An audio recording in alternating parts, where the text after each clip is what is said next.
My next review is for a film which I don't like whatsoever. I completely hate the film. However, it's a video game adaptation, and I said before when reviewing the first Resident Evil that I was going to review it, so I'm still planning on reviewing it. Alone in the Dark.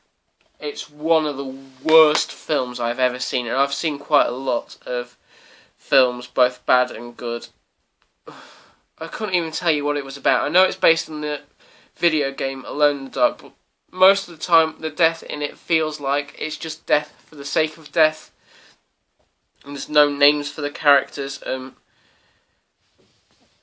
story, it's boring.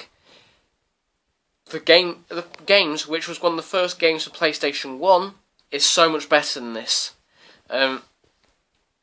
It's terrible. It's basically about these aliens that are trying to take over people, but it's terrible. The special effects are terrible. Fighting's terrible. The script's terrible. Just the whole story is terrible. The whole thing.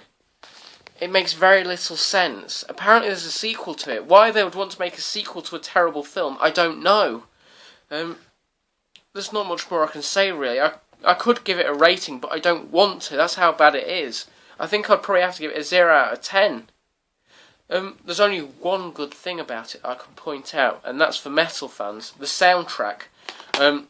Thrash legends such as Machine Head and Anthrax feature on it, and black metal superstars Dimmu Borgir on it. The soundtrack's brilliant, but the film is absolutely crap. I wouldn't even avoid... even if someone paid you to take it from them, I wouldn't ever advise that. That's how bad it is.